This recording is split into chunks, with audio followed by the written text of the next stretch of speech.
Grabe mga ka-idol. Hindi katanggap-tanggap sa lipunan. Lalong-lalo na sa mga supporters ng ating iniidolo na si Daddy Frankie. Na patuloy pa rin pinaglalaroan at binabastos si Daddy Frankie ng DSWD punto por punto. Bago natin ipagpatuloy, please don't forget to subscribe this YouTube channel, Kuya SMB Vlog. Again, Kuya SMB Vlog, atin to.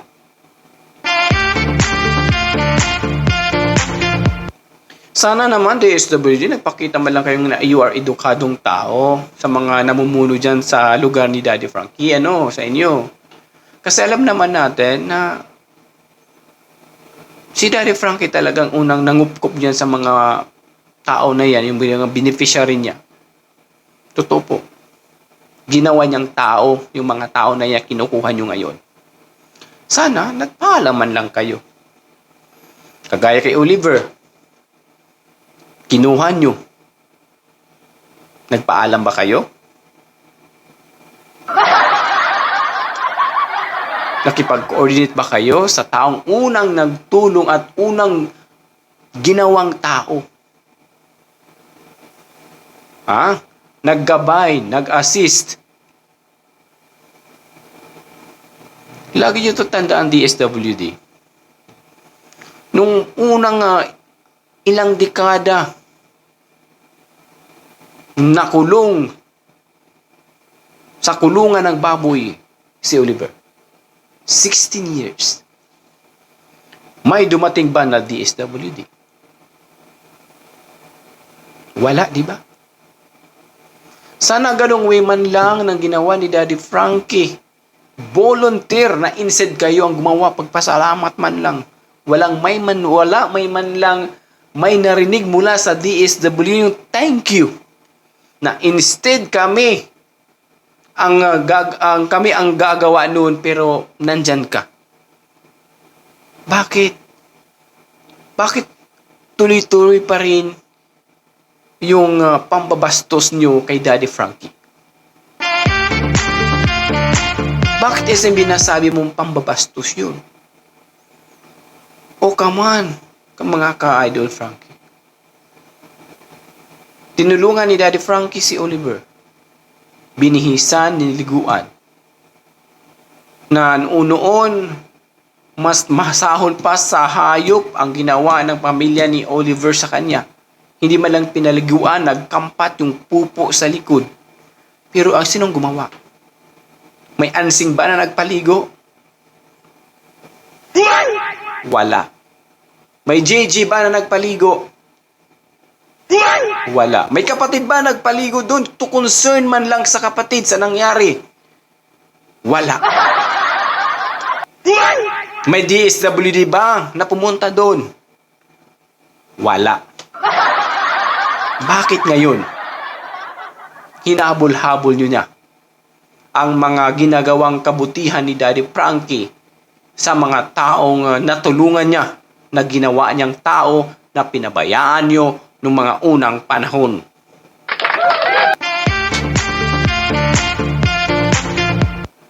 Sana naman lang DSWD yung word na concern. Respeto man lang sa taong tumulong. Hindi naman ibig sabihin na ayaw ni Kuya SMB na kunin nyo. Ang point lang naman, sana nagpaalaman lang kayo. Isa rin to si Ansing. Mabilis lang yan mag-chat kapag may hinihingi kay Daddy Frankie. Pero yung pagkuha ni Daddy, nang kinuha ng DSWD si Oliver, nag-chat ba si Ansing? Los balongos kung sa Bisaya. Walang Ansing na nag-message. Dahil nakakuha na ng 5,000 naalala nyo ba? Na bago iniwan ni Daddy Frankie si Oliver sa pamahay ni Ansing kasi ayaw ni Oliver sumama sa kanya pag-uwi. Iniwanan ng pera kasi nag-request si Ansing. O pag kinabukasan, dala-dala na ng gamot ni Daddy Frankie para kay Oliver. Ogoy, wala na pala si Oliver. Kinuha ng DSWD. Si ito naman si Ansing. Sana naman Ansing, if you really, concerned din kay Daddy Frankie, concerned sa nag-aalaga tumulong yung kapatid, dapat nakipag-coordinate ka kay Daddy Frankie. Hindi yung pinayagan agad-agad. Dapat pinahold mo, wait muna. Kasi wala dito si Daddy Frankie. Ha? Swerte nyo nga, Ansing, instead na obligasyon ninyo tulungan si Oliver, nandun dyan si Daddy Frankie, oh. Tapos ganyan pang ginagawa ninyo kay Daddy Frankie. Binabastos nyo. Totoo, word na binabastos nyo. Kasi hindi kayo nagpaalam. Pinaglalaroan nyo si Daddy Frankie. So it's really true word na pwede natin i-describe, i-modify sa DSW. Pati yun kay Ansing, isama na rin. Wala man lang coordinate hindi man lang nagkipag-coordinate si Ansing. Hindi man lang nagpaalam.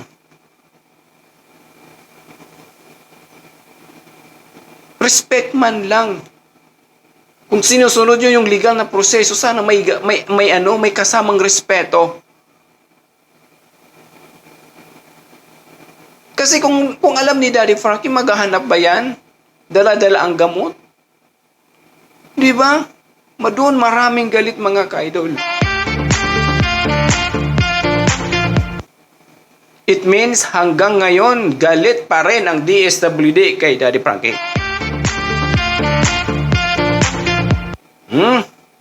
Dahil nalaman, siguro ng sekretary ng DSWD ang kanilang kapabayaan sa kanilang lugar. Ganun lang po dun. Huwag nyo na, ay nako, yung respeto man lang. O sige, Ansing, doon si Oliver. O tingnan natin kung may DSW na magbibigay sa'yo ng 5,000 agad-agad.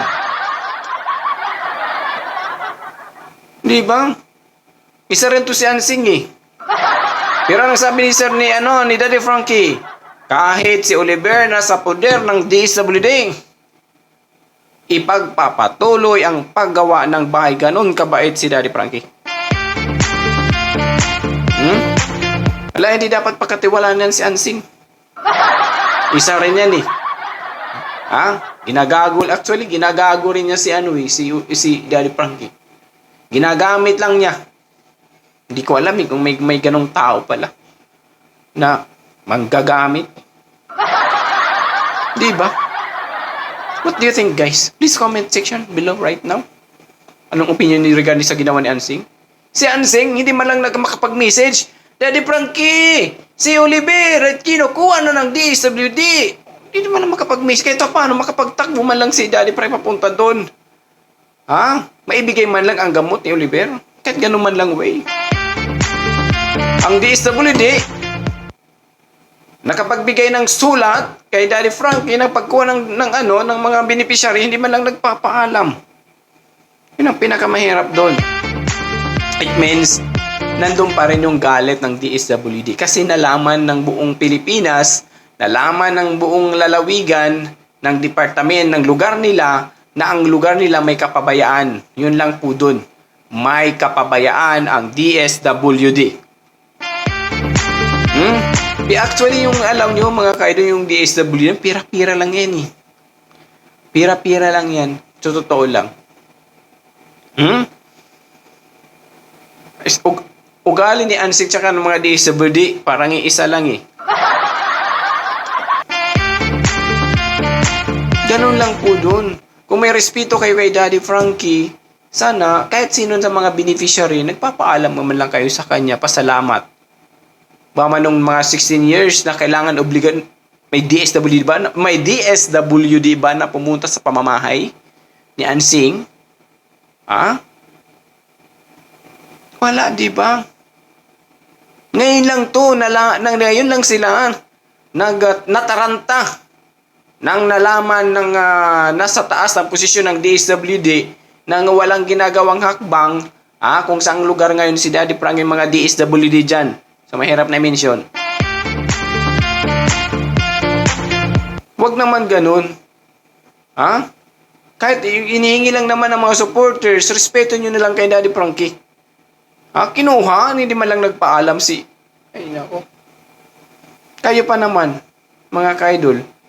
Tinulungan nyo ang kapitbahay ninyo. Ha? Tapos, inilagay nyo muna dyan. Sige, babalikan nyo na lang. Tapos pagbalik nyo doon, wala na. Kinuha ng iba. Diba kung hindi kayo swerte na lang ng DSWD na si Daddy Frankie ay mapakumbabang tao. Ha? Yun lang doon.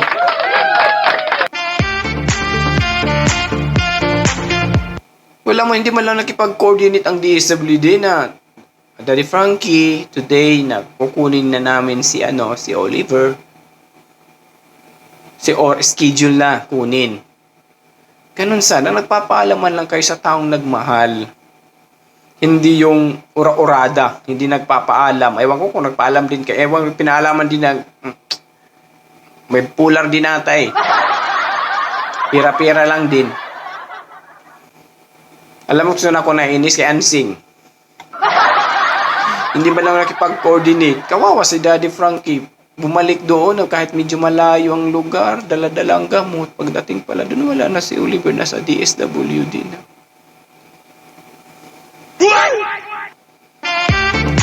Di ba na nakakapanghina, nakakalungkot din sa ginawa yung DSWD. Na instead ng pasalamat sila, wala, deadma lang nila si Daddy Frankie. Deadma lang. Di ba? Pinaglalaroan nila si Daddy Frankie. Ayan ang totoo, pinaglalaroan nila. It means galit sila. Kaya kung hindi kay Daddy Frankie, hindi tayo, nadadali ng ating head. Hindi tayo nadadali ng iba't ibang, bus natin. O ngayon, nadali tayo dahil sa tao na yan. Di ba? Halimbawa lang, mga ganong mga excuses. Mga dahilan.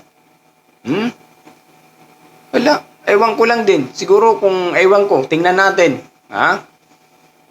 Tapos may haka-haka pa na, actually mga ka-idol,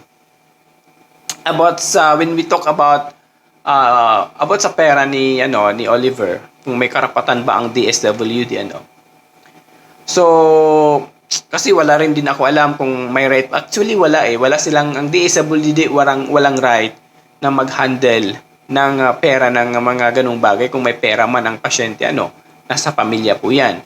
Ngayon, ang mga sponsors, madepende po yan sa mga sponsors, kay Daddy Frankie, the best way na lang siguro, makipag-coordinate sila sa barangay official. Okay? Kasi kung kay Ansing yan mapupunta, ubos yan agad. Totoo po yan in case. Kung ilagay na lang dyan kay Daddy Frankie, mas safe. Kung ganun. Kung wala talaga na kailangan talaga ibigay sa pamilya, mas better, idaan na lang siguro sa barangay. The barangay official, kung saan anong barangay sila, sila na i-hold muna yon hanggat hindi maging maayos si Daddy Frankie. Daddy Frankie, si Oliver. Sorry. Ganun lang po dun mga ka-idol. Kasi hindi po nakakatulong yung ginagawa ng mga DSWD. Hindi man lang, wala silang concern. Nandun nga yung sabi ko kanina, yung legal na proseso. Dapat yung respeto nyo naman, dapat sinasabayan ng respeto. Nagpaalam sana kayo sa tumulong si Daddy Frankie. Total, si Daddy Frankie ay nagpakatao dyan. Alam niyo man, DSWD noon siguro nakita nyo yung video. Mas malala pa yang sa hayop si Oliver sa kapabayaan ni Ansing. Totoo. Kaya wag kayong dyan. Dapat obligasyon nyo din yun na to monitor all the barangay officials na dapat lagi kayong may reportin. May Department of Health naman ang bawat barangay na mga official dyan, kung sino man. Oo, ganun lang po doon mga ka-idol. Hindi yung haka-haka na lang. Ewan ko din kung yung DSW nakipag-coordinate din sa barangay. Kaya actually mga kaidol, kahit po sino nabubuisit sa nang nalaman, kahit ko SMB, nang while doon ako sa appointment ko kanina, nang napanood ko ang video ni Daddy Frankie sa kanyang bagong latest upload video niya, grabe doon na kahit ako, nanonood, naiinis, nang dala-dala niya yung gamot ni Oliver sa pagpunta doon sa bahay ni Ansing Buset. Tapos pagdating doon, wala na pala si Oliver. Kung ako kan Sir Daddy Frankie, pinainom lahat sabay-sabay kay Ansing. Para man lang mabigyan ng pansin din maging matinong utak ni Ansing. Wala. Anak ko, Daddy Frankie. Yung after that bahay, hold mo na yan. Kung dyan ka kay Ansing, wala. Ginagamit ka lang ni Ansing, sa totoo lang. Hindi concern sa'yo. Tapos ano pa ang sabi niya? Na dapat ganun. Plastic. hindi makatarungan yung ginagawa ng DSWD kay Daddy Frankie. Totoo lang. Binabastos ng DSWD si Daddy Frankie. Dapat DSWD with respect naman lang. Nagpapaalam kayo. Sige nga, Ansing. Sige, si Oliver nandoon sa pamumuno ng DSWD. Tingnan natin kung bigyan ng bahayan si Oliver ng DSWD. Yung kakaplano ni Daddy Frankie, bibigyan ng itutuloy din naman. No? Tingnan natin kung yung DSWD kung magbigay ng bahay din ka kay Oliver. Labo yan. Diba? Iba nga dyan, nangungurakot din eh. Nanggagancho din ng mga pasyente. Totoo po yan mga ka-idol. Walang, yan ang sa panganahon ngayon sa gobyerno ng Pilipinas, yung word na trust, wala na. Wala.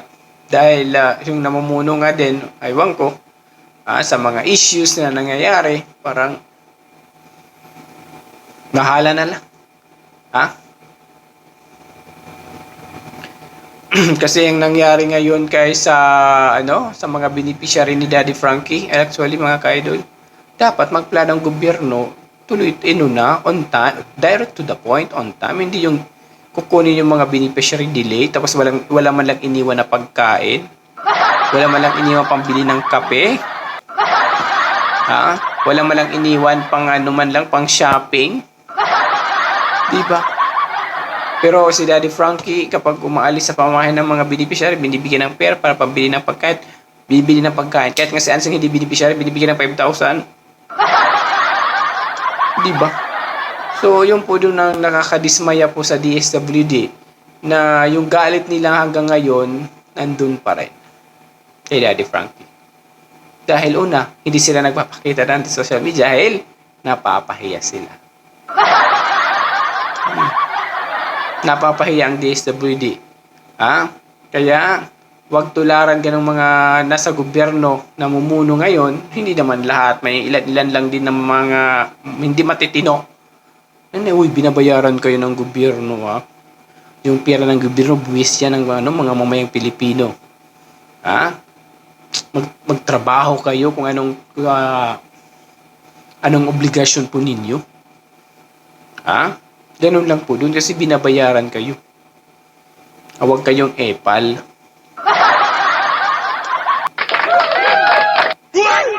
Huwag epal. Kasi yung ginagawa po ninyo, DSWD, yung walang respeto sa taong tumulong sa mga kinuha nyong beneficiary. Wala.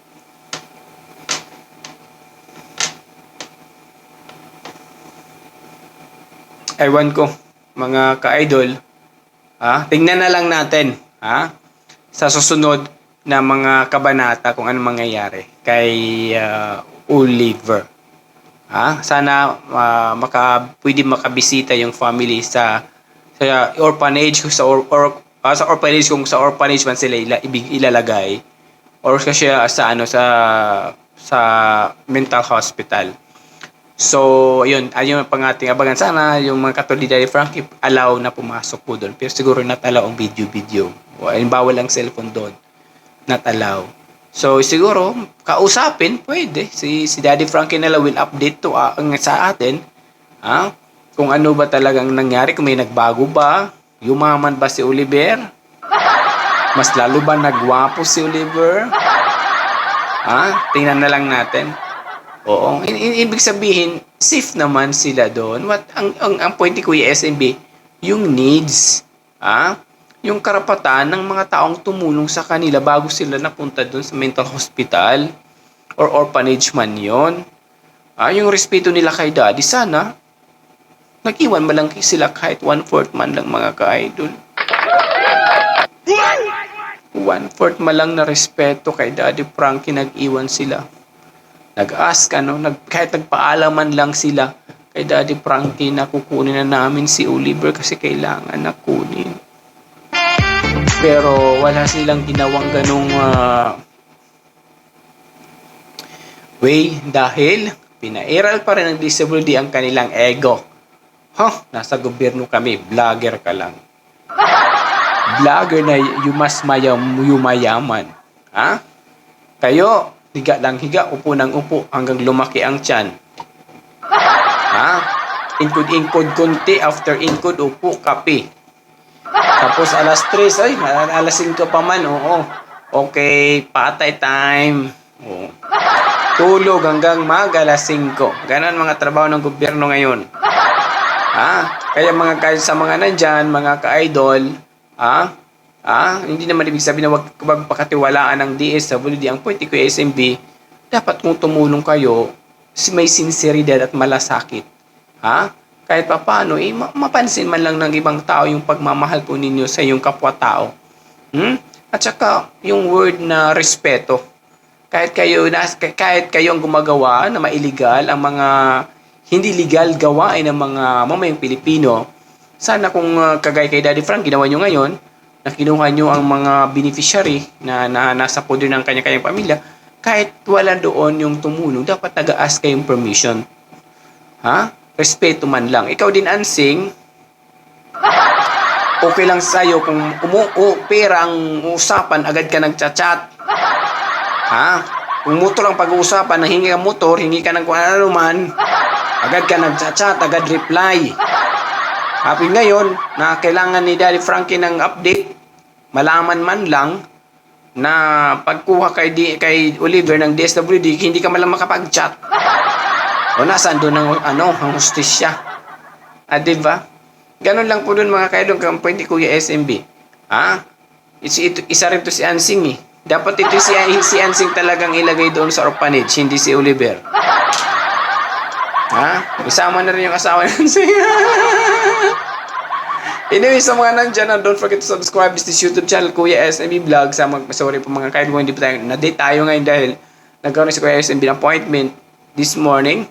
Kaya hindi ako nakapag-upload agad-agad. Di ngayon, ito na. Kaya pasensya niyo kay SMB. Again, sa mga nandyan, don't forget to subscribe. Mga Bitagaw Leyte, Bisaya, Samar, mga waray man ni Kuya SMB na malaom-laom. Tagalog, Ilonggo, mga Cebuano diha. Sa Cebu, sa Samar, sa Waray, sa mga Ilongga, Iloilo, sa all Visayas. Mega love shoutout sa inyo. And of course, OFW na patuloy nagbabamahal kay Kuya SMB, of course, kay Daddy Frankie. Don't forget to subscribe and share, like, and point notification bell para lang updated po ng ating mga latest video. Salamat sa pagtitiwala ninyo kay Kuya SMB. Salamat sa pagmamahal ninyo kay Daddy Frankie na isinama niyo si Kuya SMB punto por punto. Again, this is Kuya SMB para sigurado punto por punto, pack na fact and full na full. Have a good day everyone. Ingat ka, bless, mabuhay po tayong lahat.